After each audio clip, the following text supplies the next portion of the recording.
Antes de que una guerra se gane en el campo de batalla, se gana en la mente.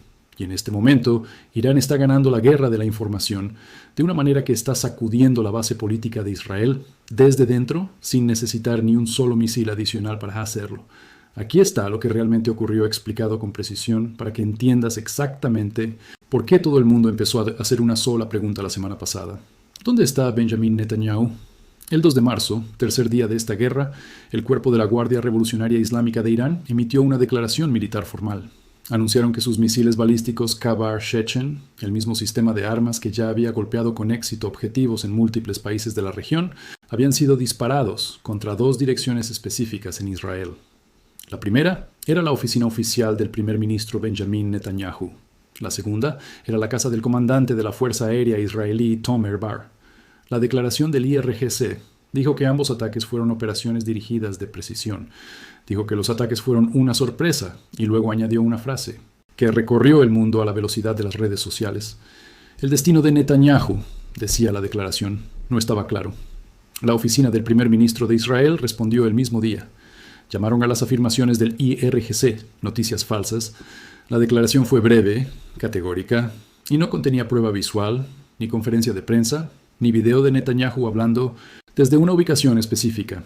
Solo palabras en una página diciendo, las afirmaciones son falsas. En tiempos normales, eso habría terminado la historia. Estos no son tiempos normales. Israel las ha estado operando bajo estrictas restricciones mediáticas de guerra desde el 28 de febrero.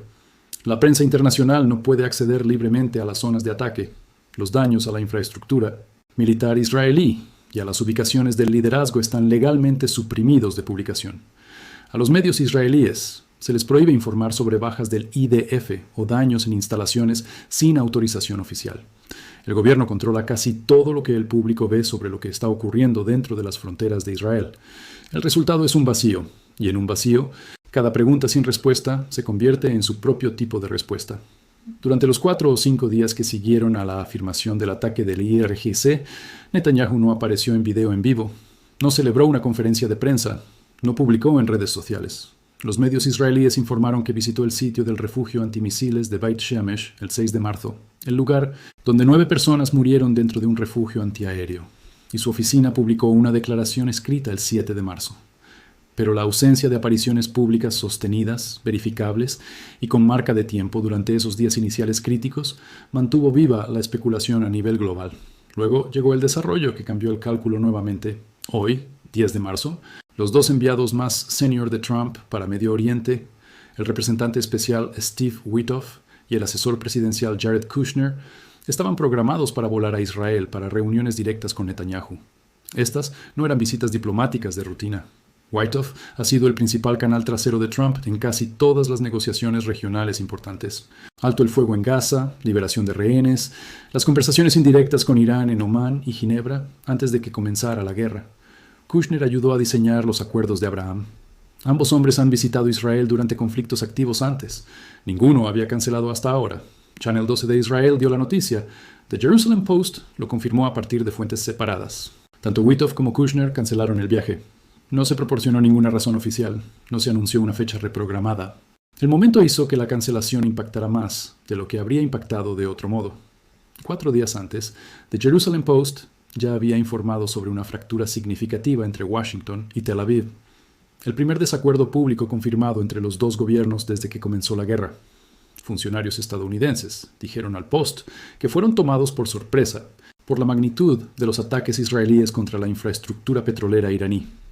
Israel había advertido a Estados Unidos que las instalaciones petroleras serían atacadas. Lo que Israel no reveló fue cuán extensos serían los ataques. Cuando los precios del petróleo superaron los $120 por barril la semana pasada, Washington estaba tan sorprendido como los mercados globales. Los funcionarios estadounidenses estaban enojados. Los funcionarios israelíes estaban desafiantes. Y ahora, los 2 hombres que Trump envió para gestionar esa relación, Witkoff y Kushner, no están en un avión rumbo a Tel Aviv. Lo que estás observando no es simplemente un misterio sobre la ubicación de un hombre. Lo que estás observando es una guerra dentro de la guerra. Una fractura que se está formando entre los 2 gobiernos que lanzaron esta operación juntos hace 11 días. Y esa fractura está siendo explotada deliberada y hábilmente por cada actor en este conflicto que se beneficia de mantener a Estados Unidos e Israel desequilibrados entre sí. Irán sabe que si los dos socios que comenzaron esta guerra juntos empiezan a tirar en direcciones diferentes, toda la arquitectura operativa de la operación Epic Fury comienza a desmoronarse. No desde el exterior, sino desde el interior. El ataque con misiles Kabaren contra la oficina de Netanyahu puede o no haber causado daño físico. Lo que definitivamente causó fue algo más difícil de reparar. Una semana de incertidumbre global, una visita diplomática cancelada y una pregunta que ahora todos los líderes mundiales están haciendo en privado. ¿Quién está realmente al mando allí? ¿Y siguen todavía unidos? Para entender lo que realmente está sucediendo entre Washington y Tel Aviv en este momento, necesitas entender qué quería cada lado de esta guerra y cómo esos objetivos se han vuelto silenciosamente incompatibles. Los objetivos declarados de Estados Unidos cuando la operación Epic Fury se lanzó el 28 de febrero eran específicos y limitados.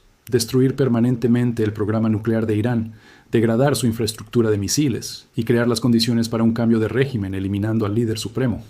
El plan, como los funcionarios de inteligencia describieron después a The Intercept, asumía que una vez que Khamenei fuera eliminado, la población iraní se levantaría, el gobierno colapsaría y emergería un nuevo Irán, uno que ya no representaría una amenaza nuclear para la región.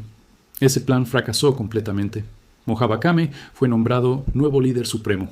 El aparato de seguridad de Irán se mantuvo unido. La población no se levantó para derrocar al gobierno. Y la guerra, en lugar de terminar en días como habían modelado los planificadores estadounidenses, ya ha consumido 11 días, 891 millones de dólares por día, y no muestra señales de resolución militar. En ese entorno, la prioridad de Estados Unidos ha cambiado de victoria a salida. Washington necesita una salida que le permita salvar las apariencias. Necesita una fórmula de alto el fuego, un punto final definido que pueda llamar éxito y una manera de bajar los precios del petróleo, antes de que la economía doméstica estadounidense caiga en la recesión que ahora todos los analistas financieros están modelando. Por eso, Witkoff iba a Israel. Por eso Trump le dijo al Times of Israel que la decisión de cuándo terminar la guerra se tomaría con la participación de Netanyahu, mientras en privado dejaba claro que él decidiría en el momento adecuado, es decir, cuando lo necesite políticamente, independientemente de lo que Israel quiera. La prioridad de Israel es completamente diferente. El gobierno de Netanyahu entró en esta guerra con una lista de objetivos que se extendía mucho más allá de las instalaciones nucleares. Israel quiere que la capacidad de fabricación de misiles de Irán sea eliminada.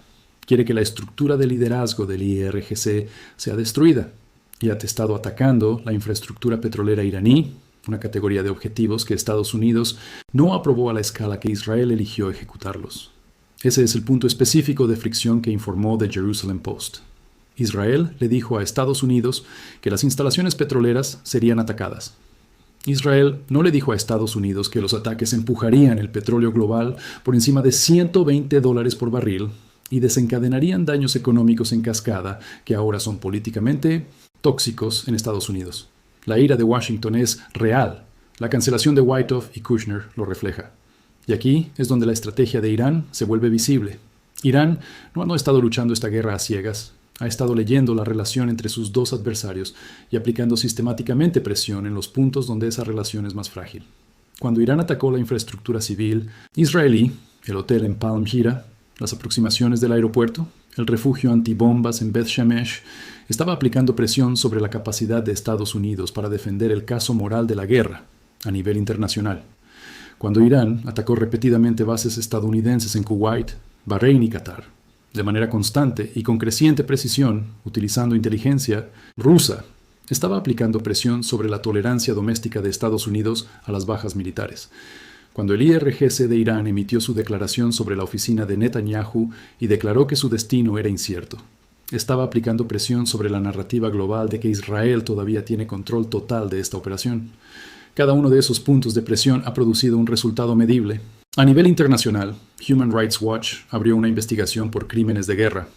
El ataque a la escuela que mató a más de 170 niños ha hecho legal y diplomáticamente imposible para la mayoría del mundo respaldar públicamente esta guerra. Los estados del Golfo, Qatar, IAU, Arabia Saudita, Kuwait, todos han rechazado unirse a la ofensiva. Los IAU han declarado oficialmente que su territorio no será utilizado para ataques contra Irán. El primer ministro del Reino Unido, Starmer, Negó la solicitud de Trump de usar bases británicas como plataformas de lanzamiento para ataques. Francia envió su portaaviones hacia el Mediterráneo, pero ha mantenido su participación estrictamente limitada. Mientras tanto, Rusia está confirmando exactamente lo que sus analistas estratégicos predijeron cuando comenzó la guerra. Cada día que este conflicto continúa, Moscú se beneficia. Europa no está recibiendo gas ruso. Europa tampoco está recibiendo GNL del Golfo. Qatar declaró fuerza mayor. Rostlaufen está fuera de línea. Europa está sentada en una crisis energética observando cómo los precios globales del petróleo se disparan hacia la marca de $150 que el ministro de Energía de Qatar advirtió públicamente que es posible. Y de repente, Rusia, que ha estado vendiendo su energía a India y China durante los últimos 2 años de sanciones, parece el único proveedor estable en el continente. El ministro de Relaciones Exteriores de Rusia ya ha convocado a los embajadores del Golfo, ya ha entregado un mensaje directo. Condenen los ataques contra la infraestructura civil iraní, apliquen presión para terminar la guerra y no se permitan ser arrastrados a un conflicto que beneficia solo a Washington y Tel Aviv. Los estados del Golfo no rechazaron, escucharon, y ahora estos mismos estados del Golfo, que albergan cada gran instalación militar estadounidense en la región, las bases desde las cuales se sostiene la operación Epic Fury, están haciendo cálculos silenciosos sobre su arquitectura de seguridad a largo plazo. Una arquitectura que, después de 11 días viendo cómo el poder militar estadounidense no logra cerrar el estrecho de Hormuz, ni detener una sola ola de ataques con drones iraníes, cada vez parece más que podría necesitar ser reconstruida alrededor de un socio diferente. La fractura entre Estados Unidos e Israel no es un espectáculo secundario de esta guerra. Es el frente más peligroso de la guerra. Terminemos donde las consecuencias son más irreversibles. La pregunta sobre el paradero de Netanyahu, donde quiera que esté, en la condición que esté, es un solo punto de datos. Importa. Pero la historia más grande hacia la que apunta es lo que realmente importa. Y esa historia más grande trata sobre lo que ocurre cuando los dos arquitectos de una guerra dejan de confiar el uno en el otro después de 11 días sin salida a la vista y con cada aliado observando desde la distancia. Israel tiene un temor específico que sus funcionarios ahora están comunicando privadamente a sus contrapartes estadounidenses. No es un temor sobre los misiles de Irán. Israel ha vivido bajo amenazas de misiles durante toda su existencia. El temor es sobre lo que le sucederá a Israel si los estados del Golfo en algún momento durante la continuación de esta guerra piden formalmente a Estados Unidos que se vaya. Este no es un escenario teórico. Es el punto final lógico de una trayectoria que ya es claramente visible. Qatar ha dicho que no permitirá que su territorio sea usado para acciones ofensivas contra Irán. Los EAU hicieron la misma declaración. Ambos países siguen alojando fuerzas estadounidenses, porque esas fuerzas han estado proporcionando intercepciones defensivas contra misiles iraníes. Pero esos mismos gobiernos están absorbiendo daños económicos en una escala que se está volviendo políticamente insostenible a nivel doméstico. Kuwait perdió producción en campos petroleros. Las exportaciones de GNL de Qatar siguen detenidas. La refinería de Bahrein está fuera de servicio. Cada día de esta guerra le cuesta a las economías del Golfo miles de millones de dólares y expone a sus poblaciones civiles a ataques de misiles que les dijeron que se detendrían, pero no lo han hecho. En algún momento, esos gobiernos tienen que preguntarse, ¿la presencia de Estados Unidos aquí nos está protegiendo o la presencia de Estados Unidos aquí nos ha convertido en objetivos? Si la respuesta se inclina hacia la segunda opción, si un gobierno del Golfo decide públicamente que el costo de albergar fuerzas estadounidenses ahora supera el beneficio de la protección estadounidense, toda la estructura operativa de Estados Unidos en la región colapsa. El poder aéreo que ha lanzado miles de ataques contra Irán en 11 días, las cadenas logísticas, el intercambio de inteligencia, los grupos de ataque de portaaviones que dependen del acceso a puertos del Golfo. Todo depende del consentimiento de gobiernos que están siendo golpeados diariamente por misiles iraníes precisamente porque están alojando fuerzas estadounidenses. Israel entiende esto, por eso el mensaje de Israel a Washington, según múltiples informes de medios esta semana, es urgente. Hagan algo, cualquier cosa para cambiar la trayectoria, porque si el Golfo sale de este arreglo, estaremos solos. Y la respuesta de Estados Unidos, reflejada en el vuelo cancelado de Witkoff y Kushner, parece ser: estamos intentando, pero no podemos intentarlo desde Israel ahora mismo, porque no estamos en la misma página que ustedes. Mientras tanto, el nuevo líder supremo de Irán, Moabbak Amani, el hombre que perdió a su padre, a su madre, a su esposa, a su hermana, a su hija y a su sobrina por ataques estadounidenses e israelíes hace 11 días, ahora ha guiado a Irán a través de una semana de su propia transición de liderazgo mientras mantiene operaciones diarias de misiles y drones en toda la región. Cualesquiera que sean las pérdidas personales que haya sufrido, operativamente Irán no ha perdido ni un solo día. El IRGC ha declarado que su capacidad de combate se extiende como mínimo a 6 meses. Sus comandantes han hablado públicamente sobre reservas de preparación que van más allá de eso. Irán ha estado preparándose para exactamente esta guerra durante 4 décadas. Su fuerza de misiles opera a través de una red de comandos regionales autónomos que Estados Unidos no ha logrado desactivar.